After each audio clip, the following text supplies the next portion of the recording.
हर हर महादेव मित्रों, मैं पंडित मोहित शास्त्री आज बात करने वाला हूँ भगवान भोलेनाथ के द्वादश ज्योतिर्लिंग के नाम, स्थान और पौराणिक मान्यता के बारे में। शिव के 12 ज्योतिर्लिंगों की महिमा। द्वादश ज्योतिर्लिंग। क्या आप जानते हैं कि भगवान शिव के 12 ज्योतिर्लिंग देश के अलग अलग भागों में स्थित हैं। मैं पंडित मोहित शास्त्री आपसे प्रार्थना करना चाहता हूं, यदि आपने मेरे चैनल को अभी तक सब्सक्राइब नहीं किया है तो मेरे चैनल को ज़रूर सब्सक्राइब कर दें। द्वादश ज्योतिर्लिंगों के नाम से जाना जाता है। इन ज्योतिर्लिंग के दर्शन, पूजन, आराधना से भक्तों को जन्म जन्मांतर के सारे पाप समाप्त हो जाते हैं। पहला ज्योतिर्लिंग सोमनाथ। सोमनाथ ज्योतिर्लिंग भारत ही नहीं अपितु इस पृथ्वी पर पहला ज्योतिर्लिंग माना जाता है। यह मंदिर गुजरात के सौराष्ट्र क्षेत्र में स्थित है। शिव पुराण के अनुसार जब चंद्रमा को दक्ष प्रजापति ने क्षय रोग होने का श्राप दिया था, तब चंद्रमा ने इसी स्थान पर तप कर इस श्राप से मुक्ति पाई थी।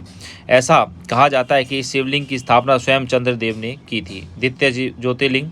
दूसरा ज्योतिर्लिंग मल्लिकार्जुन। यह ज्योतिर्लिंग आंध्र प्रदेश में कृष्णा नदी के तट पर श्रीशैल नाम के पर्वत पर स्थित है। इस मंदिर का महत्व भगवान शिव के कैलाश पर्वत के समान कहा गया है। अनेक धार्मिक शास्त्र इनके धार्मिक और प्राणिक महत्व की व्याख्या करते हैं। कहते हैं कि इस ज्योतिर्लिंग के दर्शन करने मात्र से ही व्यक्ति को उसके सभी पापों से मुक्ति मिल जाती है। यह मंदिर हैदराबाद के पास में है और इसे मल्लिकार्जुन मंदिर कहा जाता है। तीसरा ज्योतिर्लिंग महाकालेश्वर ज्योतिर्लिंग। यह उज्जैन नगरी में स्थित है। यह ज्योतिर्लिंग मध्य प्रदेश की धार्मिक राजधानी कहे जाने वाली उज्जैन नगरी में स्थित है। महाकालेश्वर ज्योतिर्लिंग की विशेषता यह है कि यह एकमात्र दक्षिण मुखी ज्योतिर्लिंग है। यहाँ प्रतिदिन सुबह की जाने वाली भस्म आरती विश्व भर में प्रसिद्ध है। महाकालेश्वर की पूजा विशेष रूप से आयु वृद्धि, आयु पर आए हुए संकट को टालने के लिए की जाती है। महाकालेश्वर मंदिर में ही कालसर्प दोष निवारण के लिए पूजा भी की जाती है। चौथा ज्योतिर्लिंग ओंकारेश्वर ज्योतिर्लिंग। ओंकारेश्वर ज्योतिर्लिंग मध्य प्रदेश के प्रसिद्ध शहर इंदौर के समीप स्थित है। जिस स्थान पर यह ज्योतिर्लिंग स्थित है उस स्थान पर नर्मदा नदी बहती है और पहाड़ी के चारों ओर नदी बहने से यहाँ ओम का आकार बनता है। ओम शब्द की उत्पत्ति ब्रह्मा के मुख से हुई है, इसलिए किसी भी धार्मिक शास्त्र वेद पाठ का ओम के साथ ही किया जाता है। यह ज्योतिर्लिंग ओंकार अर्थात ओम का आकार लिए हुए है, इस कारण इसे ओंकारेश्वर के नाम से भी जाना जाता है। ओंकारेश्वर ज्योतिर्लिंग के पास में ही नर्मदा नदी बहती है, वहाँ पे नर्देश्वर महादेव पाए जाते हैं। केदारनाथ ज्योतिर्लिंग। केदारनाथ ज्योतिर्लिंग भी भगवान शिव के 12 प्रमुख ज्योतिर्लिंगों में आता है। यह उत्तराखंड में स्थित है। बाबा केदारनाथ का मंदिर बद्रीनाथ के मार्ग पर स्थित है। केदारनाथ का वर्णन स्कंद पुराण एवं शिव पुराण में भी मिलता है। यह तीर्थ भगवान शिव को अत्यंत प्रिय है। जिस प्रकार कैलाश का महत्व है, उसी प्रकार का महत्व शिव जी ने केदार क्षेत्र को भी बताया है। केदारनाथ ज्योतिर्लिंग बद्रीनाथ के रास्ते में पड़ता है। यह हरिद्वार से इनकी यात्रा प्रारंभ होती है तथा यह यात्रा थोड़ी कठिन होती है, इसलिए जब भी आप जाएं तो सभी चीज़ों के बारे में जानकारी लेकर ही इस यात्रा को आप प्रारंभ करें। जय केदारनाथ।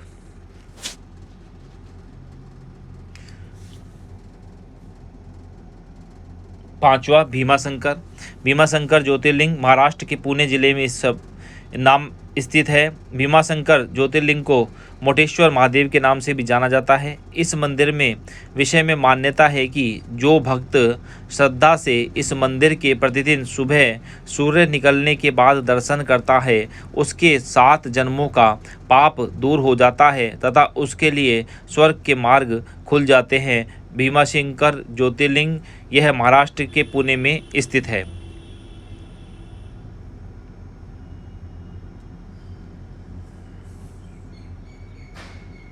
सातवां ज्योतिर्लिंग काशी विश्वनाथ। विश्वनाथ ज्योतिर्लिंग भारत के 12 ज्योतिर्लिंगों में से एक है। यह उत्तर प्रदेश के काशी नामक स्थान पर स्थित है। काशी सभी धर्म स्थलों में सबसे अधिक महत्व रखती है, इसलिए सभी धर्म स्थलों में काशी का अत्यधिक महत्व बताया गया है। इस स्थान की मान्यता है कि प्रलय आने पर भी यह स्थान बना रहेगा। इसकी रक्षा के लिए भगवान शिव इस स्थान को अपने त्रिशूल पर धारण कर लेंगे और प्रलय के टल जाने पर काशी को उसके स्थान पर पुनः रख देंगे। जीवन में एक बार काशी विश्वनाथ के दर्शन आप अवश्य करें। यहीं पर मणिकर्णिका घाट भी स्थित है तथा गंगा नदी भी यहाँ से बहती है। त्र्यंबकेश्वर ज्योतिर्लिंग। यह ज्योतिर्लिंग गोदावरी नदी के करीब महाराष्ट्र राज्य के नासिक जिले में स्थित है। इस ज्योतिर्लिंग के सबसे अधिक निकट ब्रह्मागिरि नाम का पर्वत है। इसी पर्वत से गोदावरी नदी शुरू होती है। भगवान शिव का एक नाम त्र्यंबकेश्वर भी है। कहा जाता है कि भगवान शिव को गौतम ऋषि और गोदावरी नदी के आग्रह पर यहाँ ज्योतिर्लिंग रूप में रहना पड़ा था। यहाँ पे भगवान की आरती भी आप अवश्य रूप से लें। बैद्यनाथ ज्योतिर्लिंग। श्री बैद्यनाथ शिवलिंग का समस्त ज्योतिर्लिंगों की गणना में 9वां स्थान बताया गया है। भगवान श्री बैद्यनाथ ज्योतिर्लिंग का मंदिर जिस स्थान पर स्थित है उसे बैद्यनाथ धाम कहा जाता है।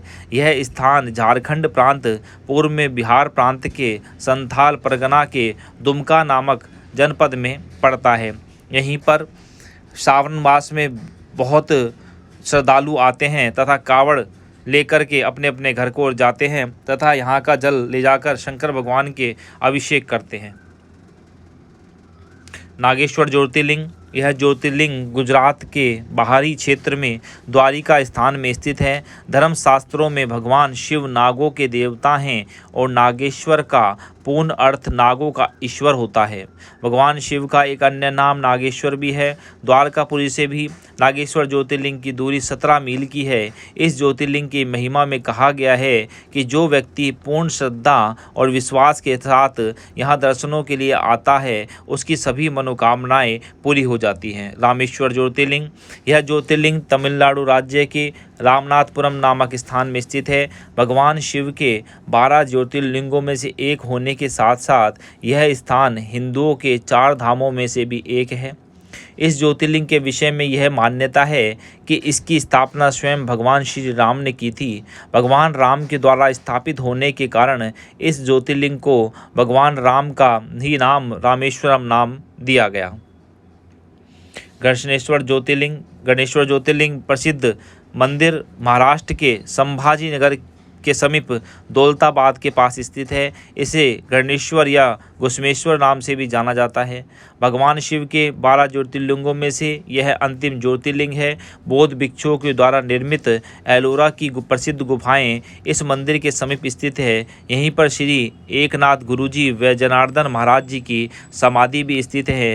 यहीं पास में ही नासिक भी स्थान पड़ता है तथा आप जब भी जाएं तो यह स्थान को आप जरूर दर्शन करके आए। मेरे द्वारा दी गई जानकारी आपको कैसी लगी कमेंट में ज़रूर बताइएगा तथा मेरे चैनल को लाइक और सब्सक्राइब आप ज़रूर कीजिएगा। धन्यवाद। हर हर महादेव।